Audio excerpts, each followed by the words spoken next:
on évoquera ici la question du sonore. Là aussi, pour l'examen des corps, qu'il soit médical, mais aussi la prise en compte simplement de l'anatomie des corps ou du savoir sur le corps, l'anatomie étant une des modalités du savoir du corps,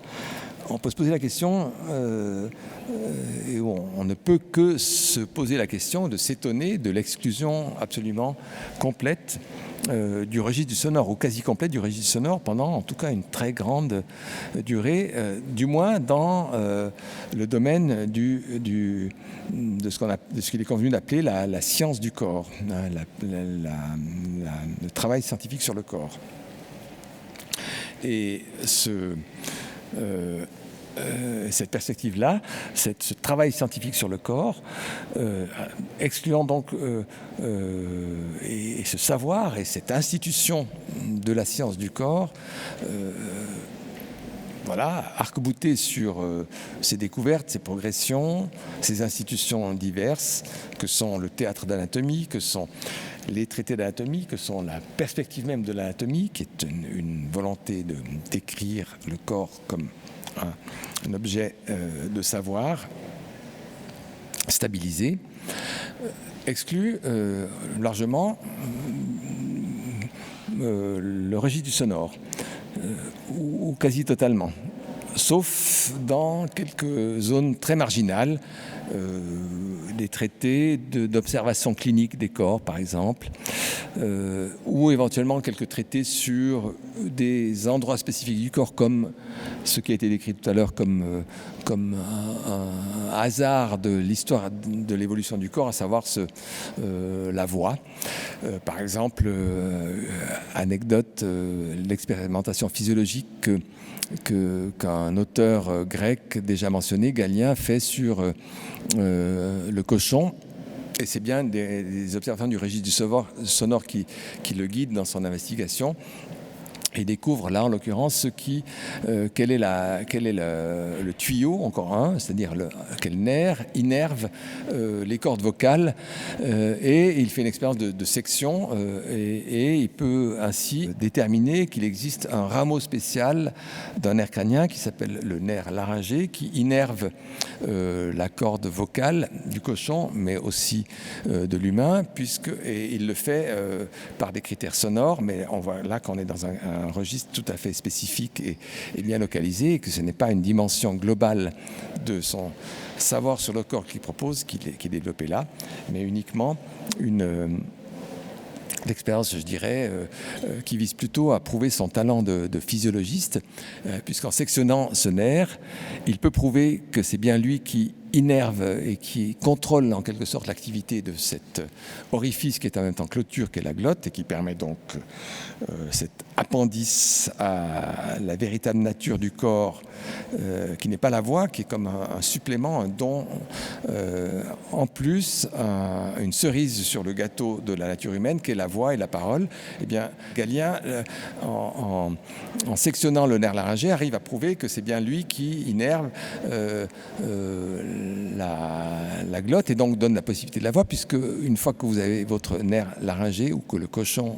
en question a son nerf laryngé récurrent, d'ailleurs, puisqu'il remonte, il forme une boucle assez particulière, il a un trajet anatomique assez particulier, ce que démontre aussi Galien, eh bien, ce nerf laryngé-là,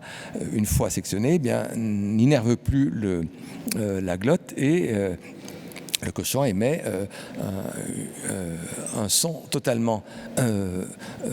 désagréable, ce qui n'était déjà pas forcément très agréable à l'état naturel, en tout cas complètement altéré, voire inexistant au moment où on coupe ce nerf laryngé des deux côtés. Un côté entraînant une paralysie d'une seule corde vocale, ce qui peut arriver chez l'humain aussi, et qui altère considérablement la voix, les deux côtés provoquant l'impossibilité de ces cordes vocales de se mouvoir, et donc provoquant une aphonie, littéralement une absence de son, une aphonie. Voilà pour Galien, et pour une mention de l'irruption dans la scène du corps d'une dimension qui est celle du son. Mais cette irruption est très épisodique, occasionnelle. On la trouve aussi, on peut l'imaginer, dans certaines manœuvres destinées à faire sortir une vérité clinique du corps, par exemple, chose qui est, semble-t-il, assez régulièrement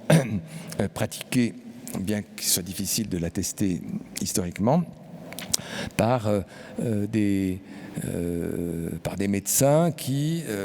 pour jauger de la présence d'un liquide dans cette fameuse cavité abdominale, fameuse puisqu'on y a déjà fait recours à plusieurs reprises, qui est donc loin d'être un vide effectif, qui est une virtualité de vide, mais qui permet tout de même, on le répétera et on ne le répétera jamais assez, d'imaginer un corps idéal sphérique du centre à la périphérie, en localisant précisément ce centre dans cette cavité abdominale, mais dans la réalité telle que la nature nous l'a procurée, eh bien cette cavité abdominale est loin d'être vide et elle peut même être remplie parfois au détriment des organes ou des parties du corps qui s'y trouvent, le mésentère, partie du corps ou organe, l'iléon, l'intestin, organe, le gros intestin, et bien d'autres organes encore ou parties du corps, que le sommet de la vessie, les trompes, les ovaires, qui tous peu ou prou se trouvent dans cette cavité, eh bien, au détriment de ces différents organes ou parties du corps, eh bien, il peut y avoir un remplacement par de l'eau, et auquel cas,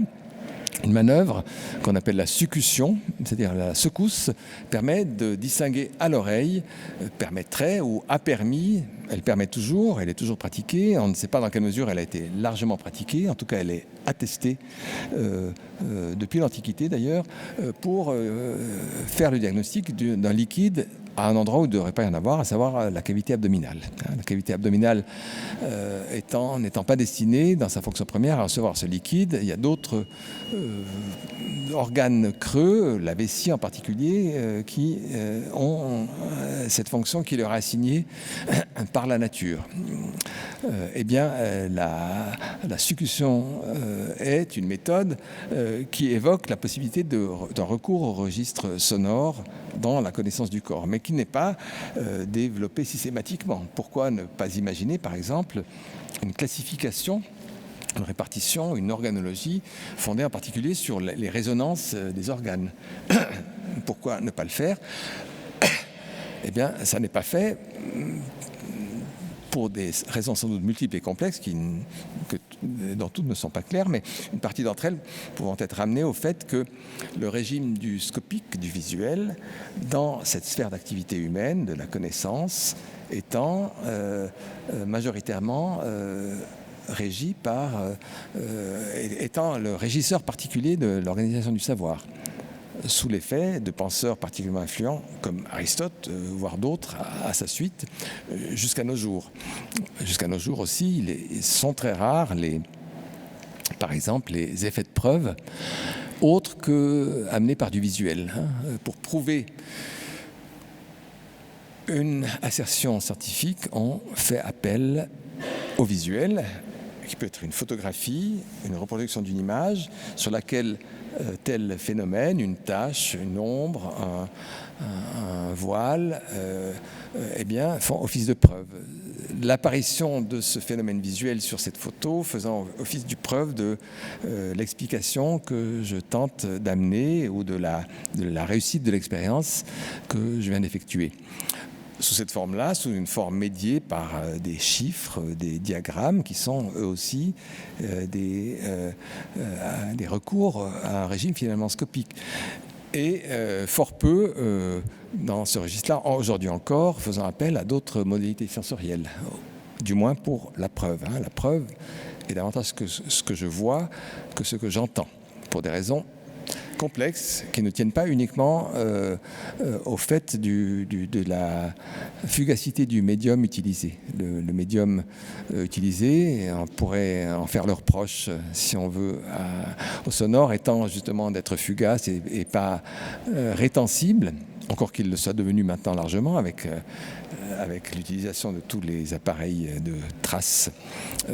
audio, eh bien, ne fait pas partie des usages et des us et coutumes du monde de la science et du monde du corps.